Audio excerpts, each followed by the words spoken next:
La prisión de la libertad. El cuento de las 1011 noches. Por Mijael Ende. El mendigo ciego al que todo el pueblo llamaba Inshallah continuó autorizado por el califa con su relato. Ya has oído, oh comendador de los creyentes, cómo caí bajo la influencia de aquel griego bebedor de vino y comedor de carne de cerdo, que se hacía pasar por filósofo y que con sus verborreas me hizo dudar de la omnipotencia y omnisciencia de Alá.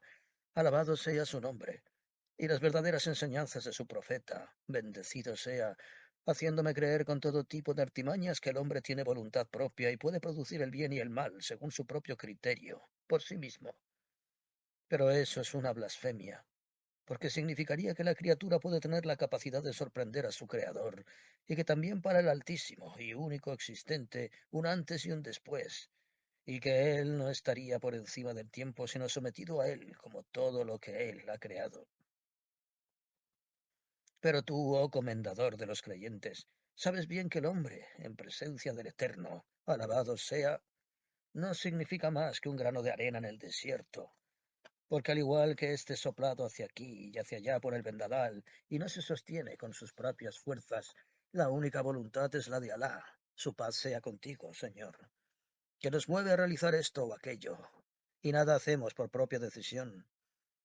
Así ha sido desde el inicio de los tiempos y así será hasta su fin, porque sólo Él, que está por encima de todos los tiempos, conoce el origen de todas las cosas, en nuestras más secretas palabras y hechos hasta en el último de los detalles desde la eternidad.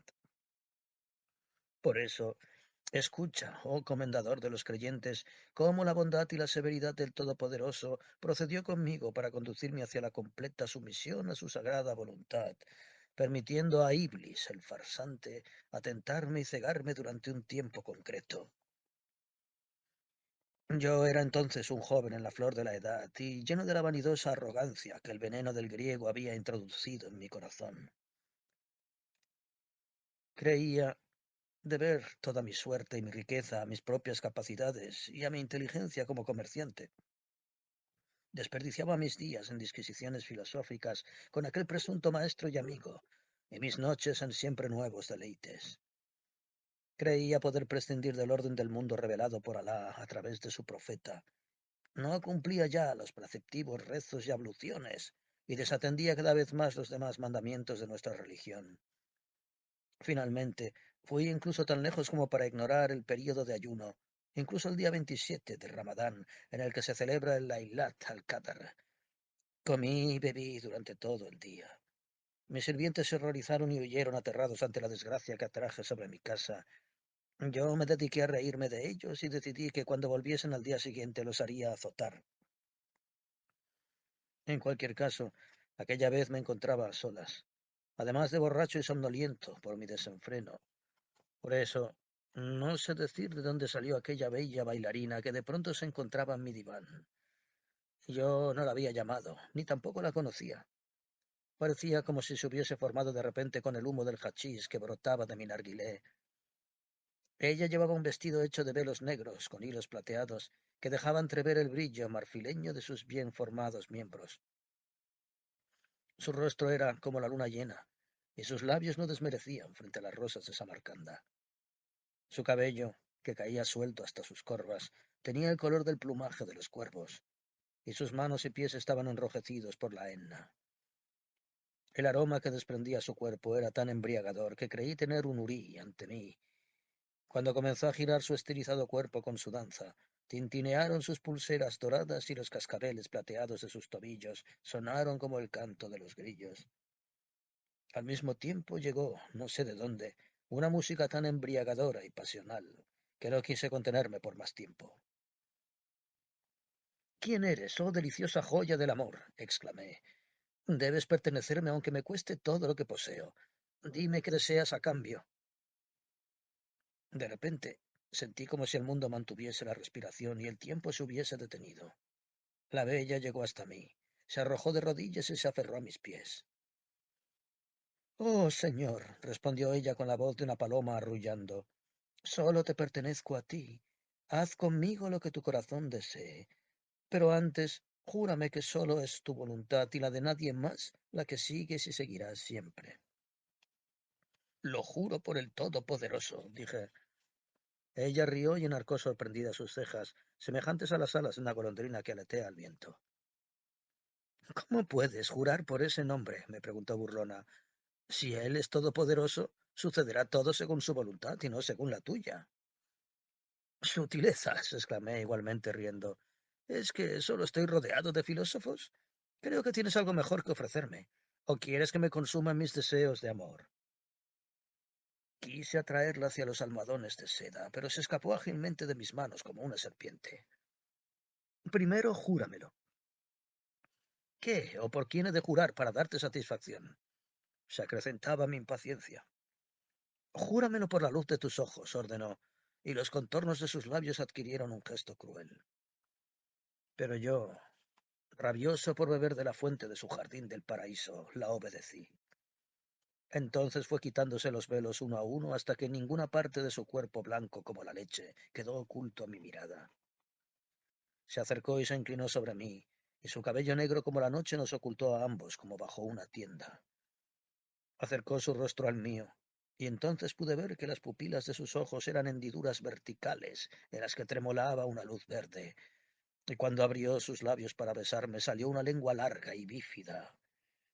Entonces comprendí que estaba en poder de Iblis, y de miedo y horror caí hacia atrás, y mi conocimiento se oscureció. Sentí como era transportado a través de tierras y mares. Después desapareció la tierra bajo mí, y el vertiginoso viaje penetró en el espacio de las estrellas. Pero también aquellas se apagaron detrás de mí, y a mi alrededor solo quedó completa oscuridad y vacío. Durante largo tiempo floté así en una tiniebla más allá de los límites de la creación. Después percibí poco a poco una luz verdosa, que a pesar de ser difusa era desagradablemente estridente. Reconocí en ella aquella luminosidad que me había alcanzado desde las pupilas de la bailarina, pero ahora era omnipresente, sin que pudiese reconocer de dónde procedía. Parpadeé, porque me causaba dolor en los ojos. Así pasó un tiempo antes de que pudiese reconocer dónde me encontraba. Me hallaba en un lecho circular que se encontraba en mitad de una gigantesca construcción también circular y cubierta por una cúpula. No sé cómo describir la sensación de absoluta e irremisible perdición y abandono que me embargó el momento. Solo puedo decir debido a qué peculiaridad de su arquitectura recibí esa impresión. El descomunal espacio interior se parecía a primera vista a una mezquita, pero era más bien la demoníaca imitación de tal lugar sagrado, porque aquella está llena del sublime espíritu del Corán y los signos de sus bendecidas escrituras, y esta era la imagen de un universo vacío y sin vida. Los muros eran lisos y blancos, al igual que la gigantesca bóveda de la cúpula y el suelo de mármol. No había ventanas, pero en el muro que debilitaba en un amplio círculo la sala había una sucesión de puertas. Todas estaban cerradas. Entonces escuchó una voz incorpórea que sonaba como el siseo de una serpiente y que procedía de todos sitios al mismo tiempo. Este joven altivo es el único lugar entre todos los lugares del universo donde no llega la voluntad de Alá. Del mismo modo a como una diminuta pompa de aire en la inmensidad del océano está vacía del salado líquido, así está este espacio en el que a partir de ahora deberás permanecer ajeno a la omnisciencia y omnipotencia del Eterno. Yo, el espíritu de la libertad absoluta, lo he creado como templo de la insurrección y de la voluntad propia. Aprovecha esta oportunidad y revélate digno de mi invitación. Me estremecí con aquellas palabras porque no había caído tanto en la soberbia de aquel infiel perro griego como para creer en tal blasfemia. Pero no me atreví a contestar porque temía confirmar con el tono de mi propia voz que había escuchado realmente aquellas horribles palabras. Me sentía como si solo hubiese percibido mis propios pensamientos. Entenderás, oh califa, que mi primer pensamiento fuese la huida, abandonar de la manera más rápida posible aquel lugar impío. Una persona distinta, en un lugar distinto, se habría encomendado a la protección y ayuda de Alá, y él lo hubiese guiado hacia su voluntad. Pero a mí no se me ofrecía esa posibilidad. Así comenzó mi perdición. Puertas había muchas, pero precisamente esa circunstancia era la que me desconcertaba. Si solo hubiese habido una, habría intentado abrirla de inmediato. Seguro que debía de existir una razón oculta para todas esas puertas. Podía elegir, pero debía ser muy cuidadoso porque podría ser que se me hubiese tendido una trampa. Haces bien en dudar, dijo la voz incorpórea, como si hubiese leído mis pensamientos, porque podría ser que detrás de una puerta acechase algún león sediento de sangre y te desgarrase. Detrás de otra, un jardín de flores habitado por hadas que te obsequiarán con los placeres del amor. Detrás de la tercera, un enorme esclavo negro con reluciente espada preparado para cortarte la cabeza. Detrás de la cuarta, un abismo en el que caerías. Detrás de la quinta, una cámara del tesoro llena de oro y joyas que te pertenecería. Detrás de la sexta, un horrible ghoul que te devoraría. Y así continuaría. No digo que sea así, pero podría serlo. En ese caso, tú mismo decidirás tu destino. Por tanto, decide bien. Sin abandonar el lecho me giré despacio en círculo y miré de una puerta a otra, pero todas eran iguales y sin una mínima señal que las distinguiese. Mi corazón oscilaba entre el temor y la esperanza, de un lado a otro, hasta que el sudor brotó de mi frente. ¿Podría confiar realmente en aquella voz? Puede que mintiese. Aparte de eso, no había dicho que aquello fuese así, solo que podría ser así. Quizás fuese de modo completamente distinto. Quizás todas las puertas estaban cerradas con cerrojo menos una, la que yo tenía que encontrar, pero era evidente que estaba siendo observado por ojos invisibles. Debía, por tanto, encontrar primero qué puerta me ofrecía la oportunidad de huir y después esperar el momento propicio. La sensatez era aquí lo más importante, me dije. Por otra parte, podría también ser que la única puerta sin cerrojo cambiase cada hora, incluso a cada instante. Pero ¿quién me decía que se trataba en ese caso de una sola puerta? ¿No podría haber dos, tres o más puertas sin cerrar? En el fondo, las palabras que había escuchado tampoco me permitían afirmar que yo fuese un prisionero. Posiblemente se dejaban abrir todas las puertas y podría elegir a discreción. Pero ¿por qué había tantas? Mis pensamientos comenzaron a girar en círculo. Debía hacer algo para cerciorarme. Así que me incorporé del lecho. Atravesé la sala y me quedé parado ante una de las puertas, pero no me atreví a alargar la mano hasta el pomo. Di un par de pasos hasta la siguiente y después hasta la siguiente y de nuevo a la siguiente. No había ninguna razón para darle la preeminencia a una sobre otra. Ante todas, me asaltaba el temor de elegir la peor posibilidad. Así que continué de una a otra hasta haber circundado todo el círculo sin por ello haber aprendido nada. Decidí contar las puertas. Aunque ni yo mismo hubiese podido decir en qué sentido conocer su número me ayudaría a salir de mi desesperación. Pero pronto dicho intento se mostró como verdaderamente complicado, porque como no pude confirmar en qué puerta había comenzado a contar, tampoco supe dónde terminar. Llegué a la idea de quitarme una de mis pantuflas bordadas en oro y colocarla delante de una puerta. Cojeé en paralelo al círculo, y cuando volví desde la otra dirección había contado 111 puertas. Sudaba, pues ahora sabía que aquello era el lugar de la locura. 111 es en la numerología oriental el número de la locura. Raudo me calcé mi pantufla. Volví al lecho en medio de la sala, me acosté y cerré los ojos para reflexionar. Apenas lo hube hecho volví a oír la voz incorpórea. Decídete, o de lo contrario permanecerás aquí para siempre. No me cabía. No me cabía duda de que la única posibilidad de descubrir algo más sobre las puertas consistía en arrancarle algún tipo de indicación a mi invisible carcelero, aunque debía hacerlo de modo muy habilidoso. Me senté y pregunté con aparente ingenuidad. ¿Hay alguien ahí? No, respondió la voz. Siguió un largo silencio. La sangre martilleaba mis sienes, aunque yo seguí mostrándome muy sereno. Decidí retar a mi interlocutor porque, al fin y al cabo, había aprendido de mi maestro griego suficiente lógica como para poder competir en cualquier duelo de palabras, incluso con el mismísimo soberano de los mentirosos. Me esforcé por mostrar seguridad en mi voz al exclamar: «Esto no tiene sentido. Seas quien seas, si eres capaz de decir no, entonces eres alguien, y no nadie». La voz incorpórea respondió de inmediato: «Oh, tú, maestro de la agudeza, me arrastras a la confusión. ¿Puedes demostrar lo que dices?» «¿Para qué?», respondí. «No se demuestra lo obvio. Nadie no puede decir no». «Si es así como tú dices», continuó la voz, «entonces, lo contrario sería también cierto». «Por supuesto». «Entonces aseguras», susurró la voz, «que nadie puede decir sí». «No». «¿No?». «Sí, es decir, no». «¿Qué quieres decir? ¿Sí o no? ¿O quieres decir que sí quiere decir lo mismo que no?». «Quiero decir que nadie, precisamente por no ser nadie, puede decir ni sí ni no». «Si entiendo bien tus conclusiones», replicó la voz, «¿quieres decir que solo alguien, por ser alguien, puede decir sí o no?». «Así es», respondí. «Bueno», continuó la voz, «eso es lo que he hecho. He dicho no.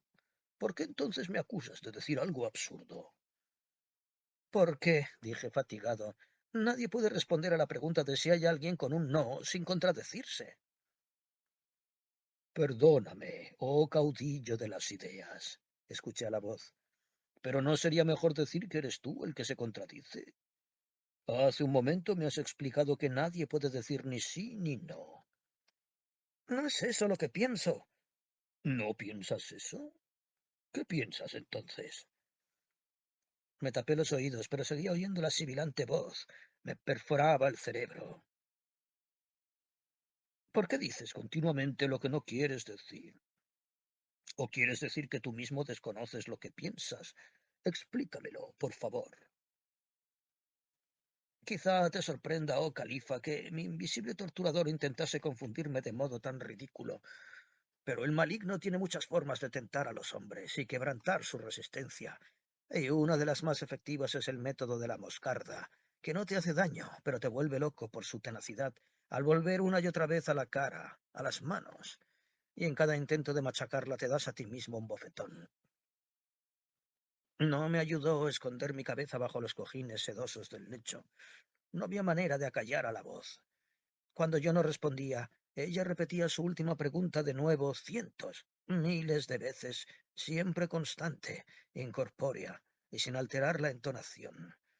Y cuando al fin intentaba responder, tergiversaba mis palabras, dijese yo lo que dijese, hasta que perdían cualquier sentido, cualquier significado, y solo eran ya ruido vacuo. Entonces comenzaba a preguntar desde el principio. «Sé lo que quieres», grité al fin. «Quieres conducirme a la locura». «¿Quién?», preguntó la voz. «Tú, tú», jadeé yo. «Tú eres Iblis, el espíritu del mal». «¿De quién hablas? Aquí nadie hay, como tú sabes, y no puedo existir. Te lo demostraré, porque si yo existiese, entonces sería solo por la voluntad del Todopoderoso. Pero él no puede desear el mal, porque entonces sería él mismo el mal. Y si existo en contra de su voluntad, entonces no sería todopoderoso, sino solo una parte, y yo su contrario. No podríamos existir el uno sin el otro, pero a la vez nos anularíamos mutuamente. Es decir, no existimos ni él ni yo». Me abstuve de enredarme en sus razonamientos. «No lograrás mantenerme prisionero. Me iré ahora». «Vete», respondió la voz. «¿Qué te lleva a pensar que yo quiero mantenerte prisionero? Hay muchas puertas, solo necesitas elegir una de ellas». «¿No están, por tanto, cerradas?». «Aún no». «¿Qué significa eso?». «Significa que ninguna estará cerrada mientras no la hayas abierto». «¿Y cuando haya abierto alguna?». «Tan pronto como hayas abierto una, las demás quedarán en ese mismo momento cerradas para siempre. No hay una vuelta atrás. Elige bien». Me puse en marcha, porque sentía que mi fuerza de decisión se iba debilitando con el diálogo con el invisible. Me acerqué a una puerta cualquiera y puse la mano sobre el pomo. «Detente», susurró la voz. ¿Por qué? Pregunté, y retiré asustado la mano. Piensa lo que haces. Después será tarde.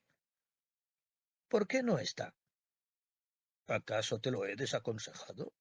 Pero dime antes, ¿por qué precisamente esa? ¿Por qué no? Contesté. ¿Hay alguna razón para no elegirla? Eso debes decidirlo por ti mismo. Dudé. Como todas las puertas son iguales, dará también igual por cuál salga. Antes de abrirlas son todas iguales, pero después no, respondió la voz. Entonces dame un consejo. ¿A quién se lo pides? Escuché. Lo que te espera más allá de la puerta solo lo descubrirás al abrirla.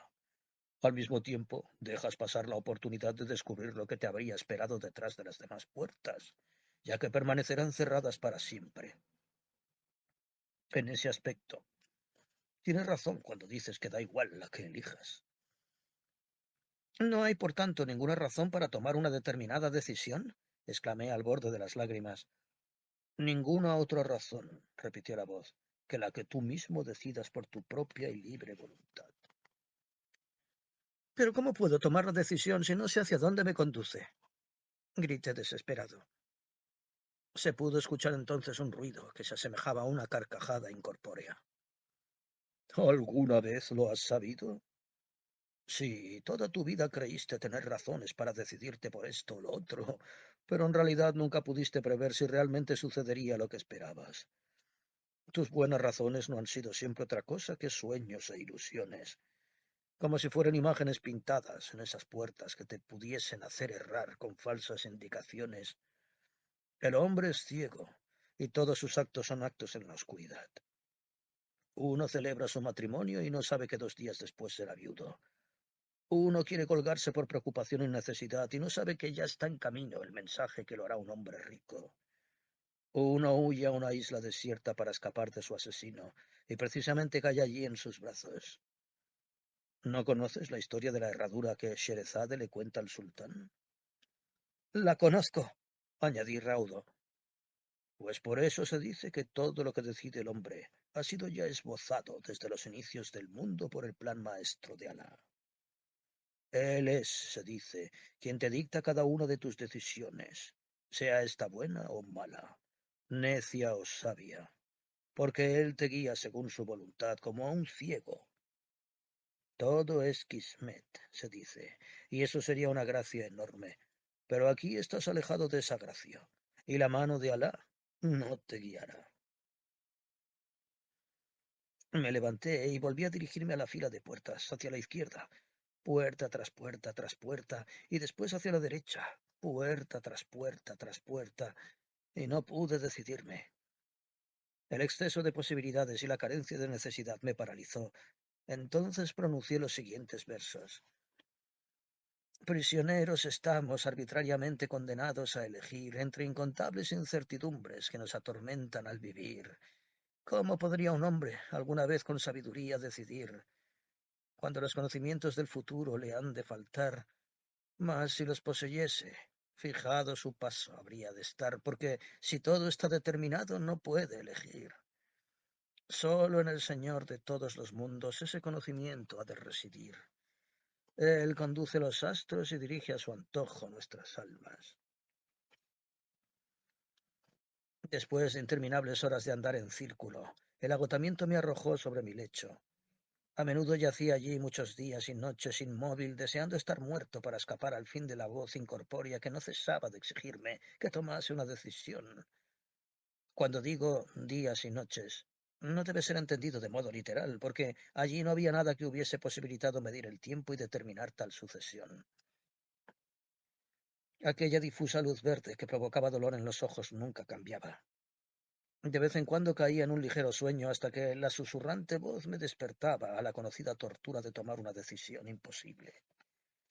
Entonces encontraba delante de mi lecho una mesita con comida y bebida, sin que nunca supiese cómo había llegado hasta allí. También disponía de un orinal para mis necesidades, que era vaciado y limpiado regularmente. A menudo creía descubrir en sueños la puerta por la que me habituallaban, y la elegía para mi huida, pero todos mis intentos fueron en vano. A pesar de que no me faltaba nada vital, la fuerza de mi vida se consumía poco a poco como la llama de una lámpara de aceite en una mazmorra sin aire. Mi cabello y mi barba comenzaron a encanecerse, y mis ojos a ver a través de un velo. Comencé a buscar señales secretas que pudiesen guiarme en mi elección. Por ejemplo, busqué algún mensaje en la disposición de los alimentos y bebidas en la mesa. Hice largos cálculos sobre su situación, número y forma. Incluso llegué a investigar el estado de mis propios excrementos en el orinal con la esperanza de encontrar en ellos una clave del destino. Toda superstición surge de la necesidad de tener que decidirse sin poseer la fuerza para hacerlo, y por eso es obra del diablo.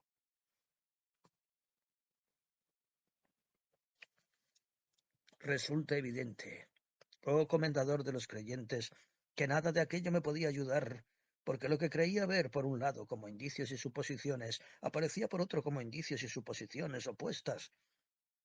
Al final me encontraba de nuevo ante mi propio arbitrio, pues sin la ayuda de Alá me sentía incapaz de tomar decisión.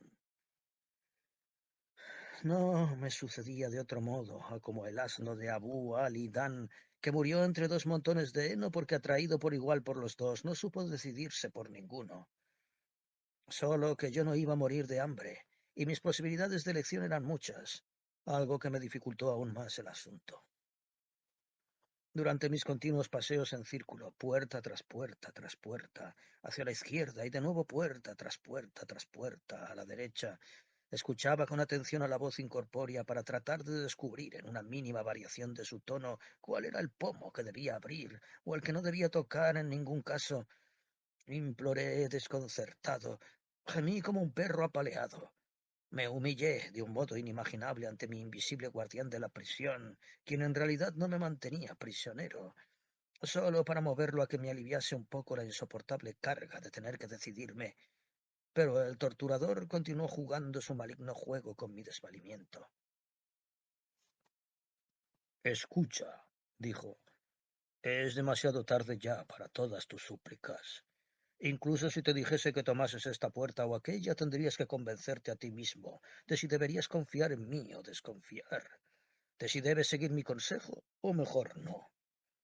Incluso aunque estuvieses dispuesto a hacerlo, no podría ayudarte.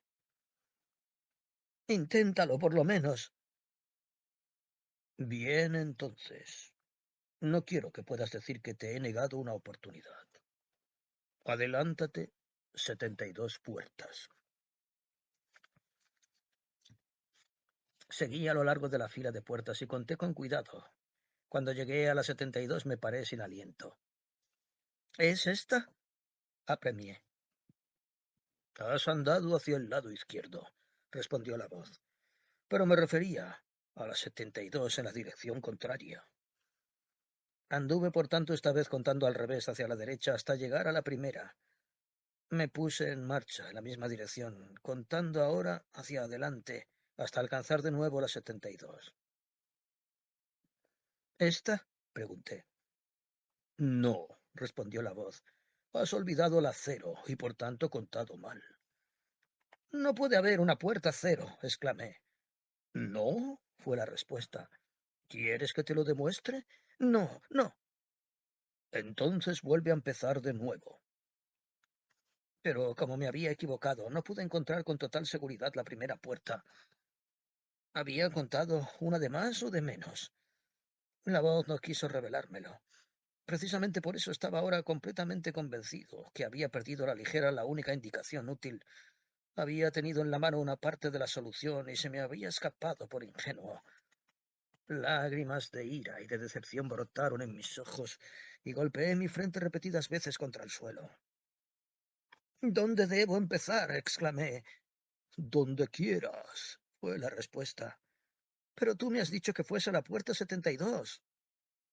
No he dicho ni una palabra al respecto. Te he dado el consejo de ir 72 puertas más adelante. También podría haber dicho 28 o 3, solo por hacerte un favor. De abrir, no he dicho nada. Eso es algo que dejo a tu propia decisión. Entonces entendí que el espíritu maligno solo hacía diabluras conmigo y seguiría haciéndolas, pero ni siquiera podía maldecirle, ya que solo había hecho caso a mi propia y pueril insistencia.